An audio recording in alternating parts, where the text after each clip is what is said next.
नमस्कार दोस्तों, स्वागत करती हूँ आपका अपने YouTube channel autism and mom पर। जैसे कि आप लोग जानते हैं कि मेरे दो बच्चे हैं, सात्विक और श्लोक। सात्विक मेरा 5 साल का बेटा है और उससे ऑटिज़म है और पिछले 1 साल से मैं उसे घर पर ही थेरेपी दे रही हूँ और मुझे काफ़ी फ़र्क भी दिखा है। तो मेरे ऑटिस्टिक बच्चे के साथ जो भी मेरी जानकारी है, जो भी मेरा एक्सपीरियंस है, वही चीज़ें मैं आप लोगों के साथ शेयर करती हूँ। और प्लीज़ इसे एक प्रोफेशनल एडवाइस मत लीजिएगा, क्योंकि मैं कोई प्रोफेशनल नहीं हूँ। बस एक्सपीरियंस के साथ ही, बस अपना ही एक्सपीरियंस आप लोगों के साथ शेयर कर रही हूँ। तो मैंने एक सीरीज़ शुरू की थी सेंसरीज इश्यूज़ पर, जिसमें मैं 2 वीडियोस बना चुकी हूँ। एक तो विजन पर, जिसे हम लोग विजुअल स्टिमिंग भी बोलते हैं, और दूसरा ओरल मोटर पर। तो तीसरी जो बात आती है वो है हियरिंग इश्यूज़ पर, जिसे हम लोग ऑडिटरी सेंसरी डिसऑर्डर भी बोलते हैं। ते सुनने, जिसके बच्चे को सुनने में प्रॉब्लम होती है। सुनने में मतलब कि जो हमारा सुनने वाला सेंस है वो बिगड़ा हुआ रहता है।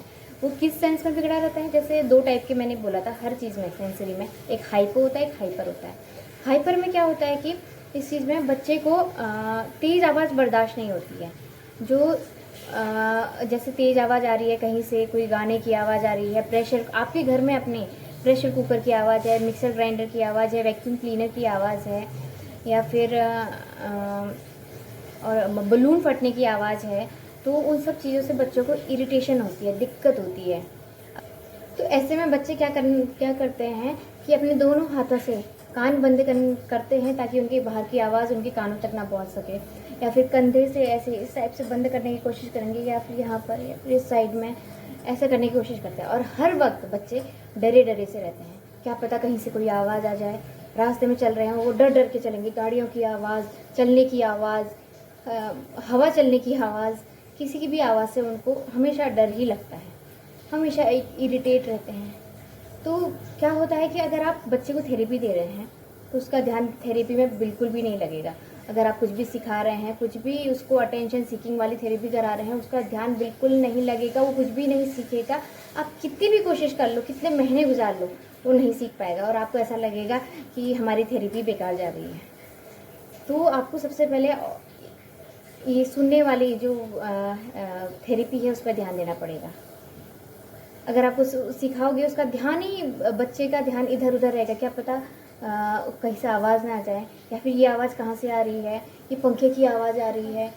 मतलब मैं आपको बताना चाहती हूँ कि कुछ बच्चे इतने ज़्यादा सेंसिटिव होते हैं, छोटी छोटी आवाज़ होती है जिसे हम लोग इग्नोर कर देते हैं, वो इग्नोर नहीं कर पाते। उन्हें भी वो आवाज़ बहुत तेज़ सुनाई देती है, जैसे फ्रिज की आवाज़, पंखा चलने की आवाज़, और नॉर्मल फुटस्टेप्स की आवाज़। ये सब की आवाज़ भी उन्हें इरिटेट करती है। तो इस कंडीशन में कुछ लोग क्या करते हैं कि बच्चे को ईयर मफ पहना देते हैं, मतलब जिससे ना कोई नॉइज़ कैंसिलेशन वाले हेडफोन टाइप के होते हैं वो। इससे क्या होता है कि बाहर की नॉइज़ अंदर नहीं आ पाती है, इस टाइप से रहते हैं। जो बच्चों को पहना लेते हैं, या फिर बच्चे को किसी साइलेंट जगह पर रख लेते हैं जहाँ पर उसको कहीं से भी कोई भी आवाज़ नहीं आ रही है।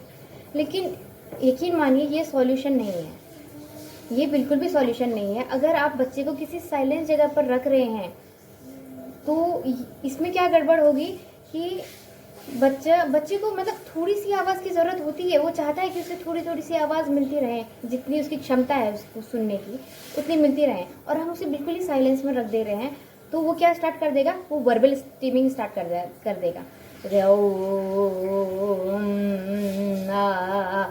इस टाइप से आवाज़ें शुरू कर देगा, जो उसको डिज़ायर है वो पूरी करने के लिए। वर्ब थोड़ी सी आवाज़ सुनना चाहता है, वो उतनी आवाज़ अपने मुंह से निकालना शुरू कर देगा। तो उसका एक और सेंसरी इशू ख़राब हो सकता है, या फिर बढ़ सकता है। अगर ख़राब है तो वो और बढ़ सकता है। तो ये चीज़ सॉल्यूशन नहीं है। सॉल्यूशन क्या है? हम लोग ये कर सकते हैं कि बच्चे को एक्सपोजर दे सकते हैं।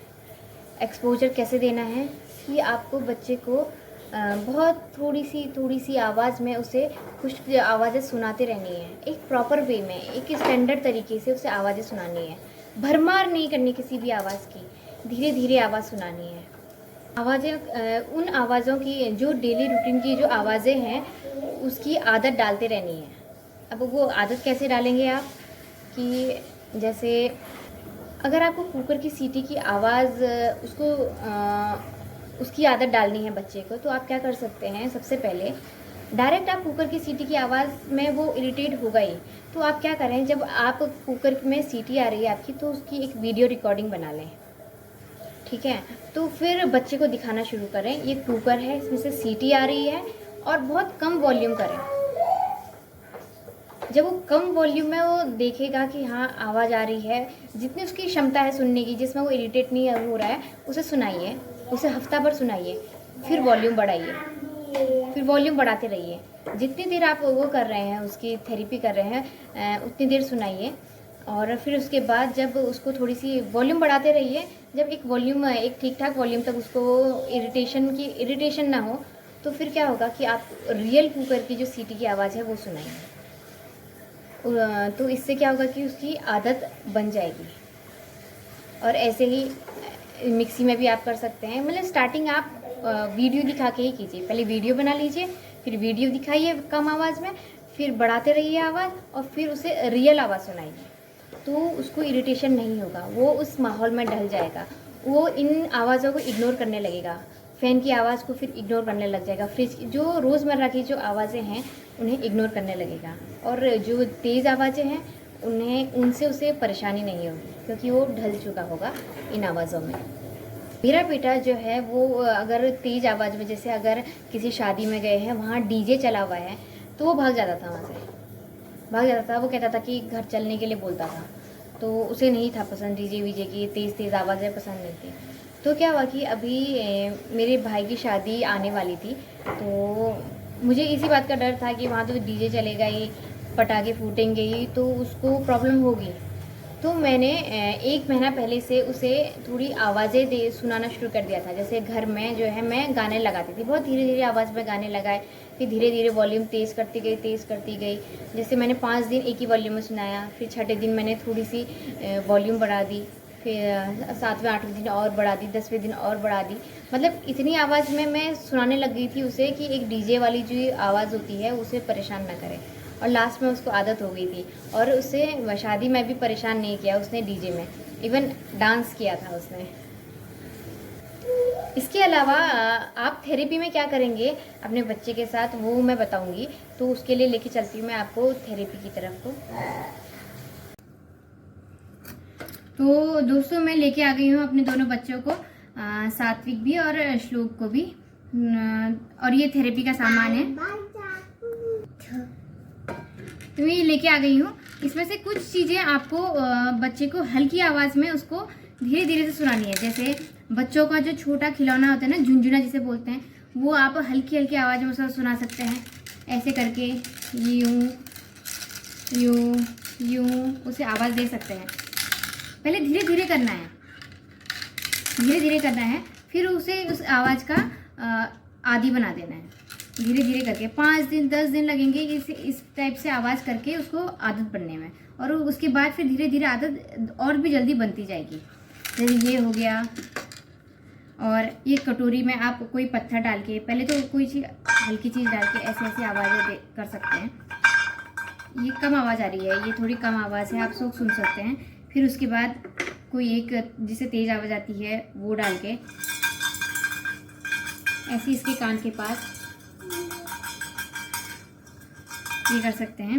उसके बाद पत्थर डाल के, इसके बदले आप गिलास भी ले सकते हैं, कटोरी या फिर जो भी आपके पास हो ये ले सकते हैं। उसके अलावा कोई ढपली ले सकते हैं, या फिर ये डमरू हो गया।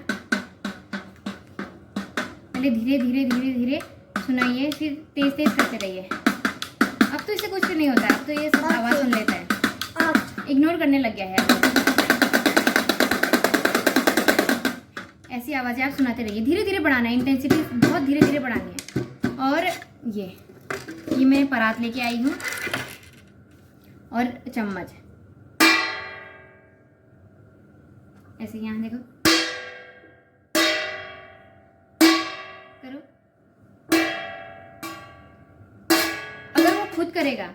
अगर वो खुद करेगा तो उसे ज़्यादा फील होगा, ज़्यादा फन आएगा, उसे लगेगा कि क्या है, तब वो करना स्टार्ट कर देगा। दोस्तों आप लोगों ने इस तरीके से आपको एक्सपोजर तो देते रहना है। इसके अलावा आपको क्या करना है, अब बेटा यहाँ पर आओ, यहाँ पर आओ। क्या करना है आपको, दोनों हाथों से 1 2 3 4 5, 1 2 3 4 5, 1 2 3 4 5, मतलब चिपका देना है कानों में हाथ, और फिर उसके बाद निकाल देना है। 1 2 3 4 5।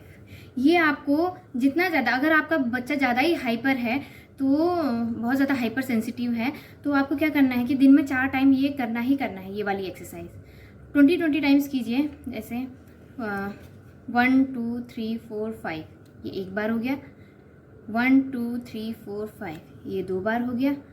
1 2 3 4 5, ये 3 बार हो गया। ऐसे ही 20 बार आप एक टाइम कीजिए, और दिन में 4 बार कीजिए। बहुत ज़्यादा हाइपर सेंसिटिव है तो, कम सेंसिटिव है तो 2 बार कीजिए, और बहुत ही कम है, हल्का फुल्का ही है तो आप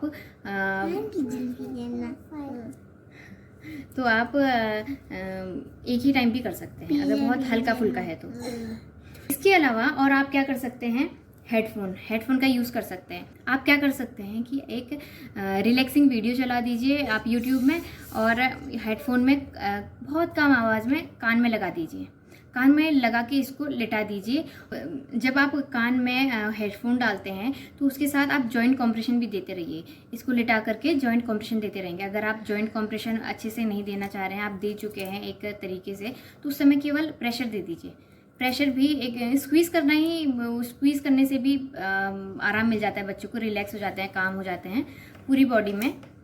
ऐसे सारे जॉइंट्स हैं जितने भी फिंगर्स के जॉइंट्स में, कलाई में, कोहनी में, शोल्डर में, नी में, टोज़ में, सारे जॉइंट्स में प्रेशर दे दीजिए, तो वो रिलैक्स हो जाएगा, काम हो जाएगा। और कुछ टाइम बाद, टाइम तो लगेगा, और कुछ टाइम बाद ये प्रॉब्लम भी सॉल्व हो जाएगी। तो आशा करती हूँ आपको मेरा वीडियो पसंद आया होगा, और ये थेरेपीज आप भी ज़रूर करिए, और आपके बच्चे को भी फ़ायदा होगा। तो इसी के साथ मैं आज का वीडियो ख़त्म करती हूँ, मिलती हूँ अगली वीडियो में। तो तब तक के लिए बाय। बाय करो, बाय। वहाँ देख के, वहाँ बाय करो, बाय। श्लोकी बाय करो, बाय।